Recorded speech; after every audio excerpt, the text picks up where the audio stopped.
Hi, Charlotte. Hello. Thank you for agreeing to come on University Challenged. Thank you. I'm so excited to Um, be here. oh, brilliant. And I'm really glad you are, and I hope I'm okay to say this, you're the first person whose parent has also been on the podcast. Yes, yeah.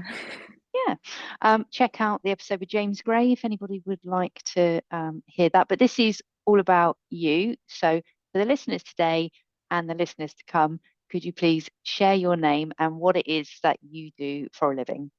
Yep. So my name's Charlotte Gray. I work at Vets for Pets in Newbury, and I'm currently a second year student veterinary nurse doing the apprenticeship route. Fantastic. Um, Now, you might have always known that you wanted to take this path in life. So, let's find out. Can you take us back a bit to your memories of secondary school?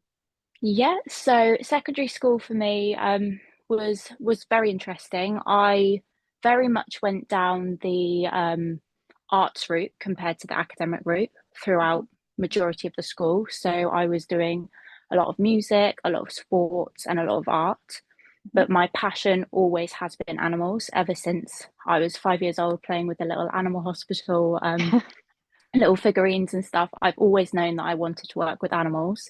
So I always thought about that every single time I was doing stuff during our GCSEs, A levels, everything like Yeah. that. It was always kind of the animal based stuff. But as a hobby, I always did music and I always did kind of sports and stuff as well. Right. And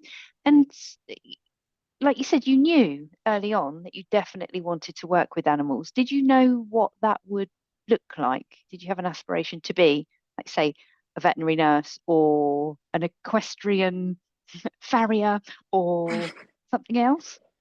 Um, Not to start with. So obviously, I I grew up around horses. I grew up with dogs, cats, every single animal under the sun kind of thing. Yeah. I always knew that it was animals that I definitely wanted to be around. I first thought horses would be a really good thing to do because they're really interesting.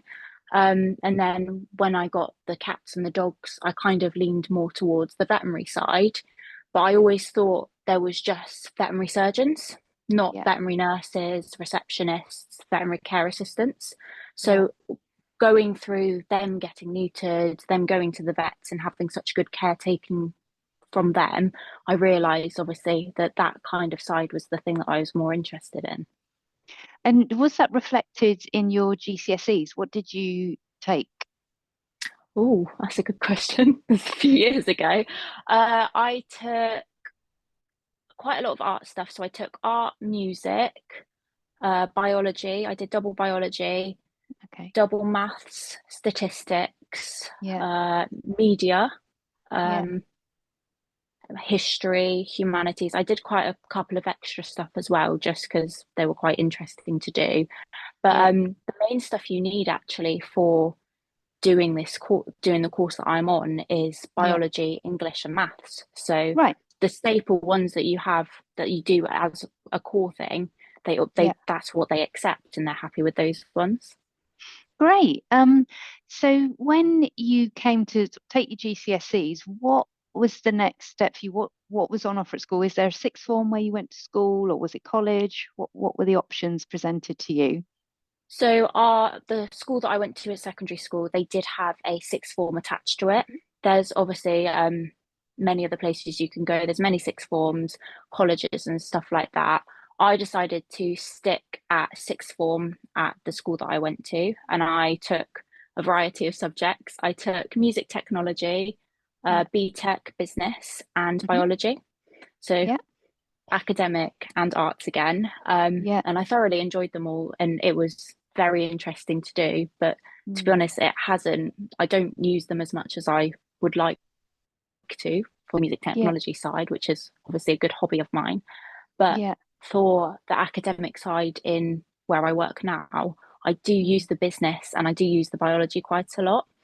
I Yeah. didn't think about college. It wasn't something that I thought about. I always thought sixth form was the only way to go Yeah. because they didn't during our GCSEs talking about higher education. They never Mm. discussed kind of college at my secondary school. It was always sixth form for it. Yeah, interesting. And one thing that struck me actually that you said, which is really, I guess, refreshing to hear in some ways, was that when it came to, like you say, taking extra GCSEs and then choosing the subjects you were going to study at sixth form, there's a big emphasis on subjects that you enjoyed, Mm. Yeah. which is because often people say, I just had to attend, so I had to pick the thing that was least unappealing to me. Um, but for the kind of music and creative side of things, um, how does that play out, maybe outside of your job? Because you said you don't use sort of music technology within the veterinary practice, although that said, a friend of mine's a veterinary nurse, and she sings the Grand Old Duke of York to calm dogs. So maybe, you could have a mashup in the veterinary practice soundtrack. Yeah.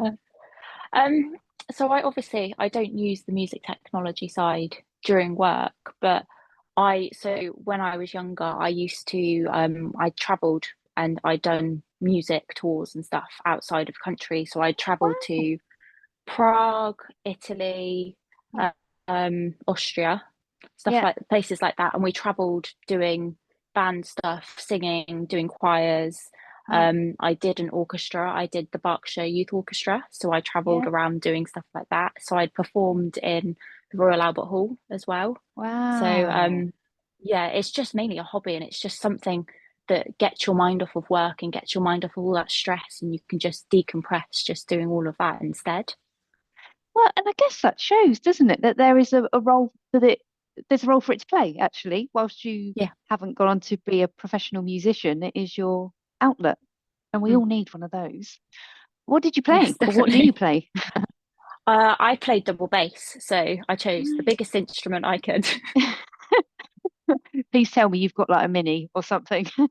I used to. I genuinely Did you? used to have a mini, so yeah. Oh, excellent.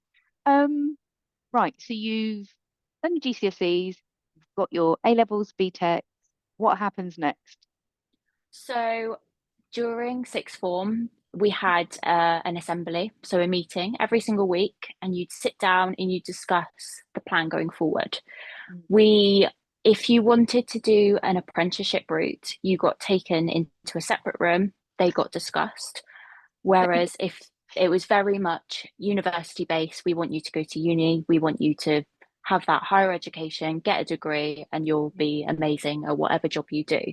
Yeah, I thought I was going to go to university. So I was yeah. in that bigger group, sat Hmm. down, listened to it all, applied for universities. They didn't tell us anything about apprenticeships and that you could obviously get really good jobs doing an apprenticeship instead of just going to university because Yeah, everyone learns differently. So yeah. for my course, you can do a degree and you can do an apprenticeship. Hmm. I'm more practical based, which is why Hmm. obviously I love the arts and stuff like that. Yeah, So I found that for me, that was the best course of action to do. But obviously, I did think about the university as well. yeah. So what would you have when you applied to university, what course did you apply to study? It was a veterinary nursing foundation degree. Right. So Okay. they have quite a few places dotted around the country that do them. Yeah. I did get into them, so I did get Right. unconditional and conditional offers to go to Yeah. them, Yeah. but I just decided I'd like to learn more about the industry first and actually get my hands on in the industry before deciding to do university or not to do university. And was there a moment that prompted that decision with you? Um, I think it was as soon as I got my A level results, I just Yeah. decided, and I was like, I don't want to sit in a classroom for another 3 to 4 years Yeah. and sit there for those 3 to 4 years and where I could be out and I could be gaining all that experience. Whereas if you're sat in a university, yes, you get that university life and you get that social life, which is Yeah. really good for some people, but you don't get that practical hands-on experience that you definitely need for the job that I'm in.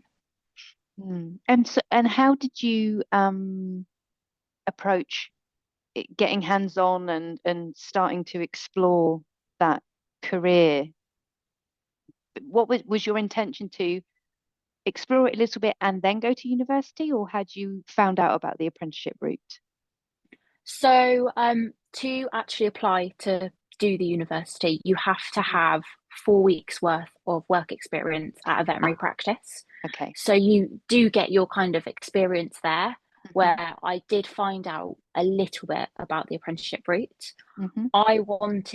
Well, my first thought was do a year of working in a veterinary industry and Hmm. then possibly go to uni afterwards. As Hmm. soon as I started as a receptionist. So I Yeah. started on reception, learning all of that. And I Mm, decided this is the way for me. I'd rather do the yeah. apprenticeship route. And it just clicked as soon as I started working Mm. in that field. That was the best way to go for me. And how did you get the receptionist job? I did a week's worth of work experience Hmm. in the January before I started. Hmm. They were kind enough to let me come back every Wednesday after school to do more work experience. So I basically did Wow. weekly work experience Yeah. for about 7 months, and then Yeah. a job came up. I applied for the job, and obviously because Hmm. they knew me, they knew how hardworking and stuff I was as well. They offered me Yeah. the job, so that's how I got it. Wow. And that, I think that does kind of show some real, obvious, like you say, you wanted to do that. You've wanted to work in this sector since you were very small. But I think there's something about, I don't know, maybe the way that you think and approach challenges, that to say, well, I'm going to do weekly work experience. I don't know that many people would think to do that. No, I mean, it was something that they offered me, so I didn't go out of my way to ask if I could do it, but they did say, if you'd like to come back, we're more than Mm, happy for you to come back. And during those 2, 3 hours that I was there each week, I saw mhm. so many things and I saw Yeah, so much that it was like, wow, this is definitely what I want to do. And it just became crystal clear that this yeah. was what I would love to do for kind of the rest of my career, kind of thing. And do you think doing it in that way kind of takes some of the pressure off, in that you were kind of there observing, like you say, a couple of hours a week, you were doing it as work experience. There wasn't that I'm having to commit to, yeah, 4 years of study, or, being fully employed. It gave you that opportunity to just really think about, is this what I want, what I want to do? Yeah, definitely. I definitely found it was a good way to kind of dip your toe into the water, see what it's Mm, like. And then if, for example, if I decided I didn't like it, it's not like I had that commitment or the yeah. university fees or anything that I'd have to think about afterwards. It was Mm, definitely a really good way of looking to see if a veterinary practice was the best way to go forward, or if an equine practice would be the best way to go forward. yeah. And how did you go from veterinary receptionist to starting your apprenticeship?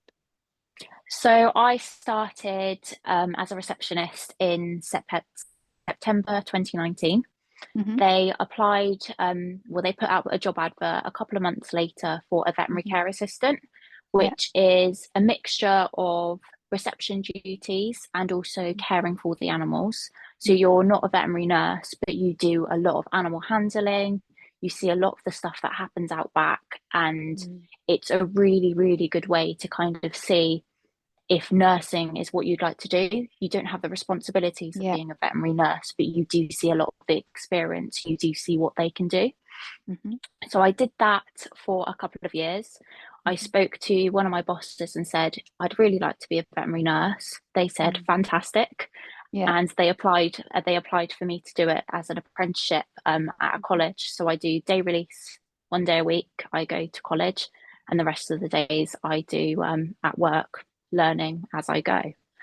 I'm second year now, so I've Hmm. got one more year to go, but Yeah. you learn so quickly on the job, and you get so much practical experience that it's really Yeah. good. And how would, like you say, there are two different routes where you come out with an equivalent. qualification, whether you do that via the degree or the apprenticeship, do you know how the two differ in terms of that split between working in a practice versus being in a lecture hall? Yeah, so the degree route, you do come out of it with a degree at the end of it, which means if you wanted to, you can go and become a lecturer, or you Hmm. can kind of teach people instead of doing just veterinary nursing. With the Okay. apprenticeship, you can teach as well, but you do have to do a top up, which you can Yeah. do whilst you're in practice as well. Hmm. But both of them, you become a registered veterinary nurse. So you're on the register. You can do the exact same amount, unless obviously you do top up degrees or top up qualifications or anything like that. They are in practice the exact same. You're the exact same kind of person. Yeah. Okay. And I guess the difference being is that you've got a job and you're being paid. Yes. Well, Yeah. yeah. So you don't have to then find a job once you've qualified because Yeah. you have a job. Um, and what are your kind of thoughts about once you qualify, do you have a sense of what what's next? Um, I have thought about it. So I think once I qualify, I'm definitely going to settle into my job, take a year of experience. I did actually speak to my boss about it a couple months ago that I'd quite like Mm. to do one of the top up qualifications. Yeah. So I'd become an advanced veterinary nurse instead, where you basically you can choose between medical, surgical, and practical. So you Okay. get more experience and more knowledge within those three sectors. I think I'd quite like to do the surgical route because I love surgeries and I love watching the surgeries, participating in the surgeries. And Yeah. I think it'd be a really good way to kind of build my knowledge more on that. I Yeah. think it's a 1 year course for that. So you Yeah. become an advanced registered veterinary nurse after 1 or 2 years. Right. Well, and it's kind of like you say, I didn't appreciate that there were so many different roles within a veterinary practice, or that the veterinary receptionist has duties beyond kind of, dealing with your customers and booking their pets in. And the advanced veterinary nursing as well. I think there is probably it's one of those things you don't know until you're in it. You don't get to see those differences. Um, and what would your advice be for somebody who is kind of thinking about, what their options are, would like to consider a career in your sector? I'd definitely say contact every single vet around your location. If you're willing to travel 5 to 10 miles as well, contact as many vets as you can. Ask for work experience. See if they're happy for you to become a Saturday girl or something, getting work Yeah. experience on a Saturday or a weekend. And if you do think that you'd like to become a veterinary nurse, definitely apply for a reception role because you Hmm. can work your way up from that. So you can become a veterinary care assistant and then possibly a student nurse. And Hmm. it's a really good way to get your foot in the door and see some experience, see what it's like working in that industry. And then you can go from there and if you'd like to do it or not. Brilliant. It's been really fantastic to have you on the podcast, and I'm just excited here actually. We'll have you back on when you go and do your advanced qualification. Yes, And that'd be thanks, lovely. thank you so much for offering me some of your time today. Thanks. No worries. Thank you.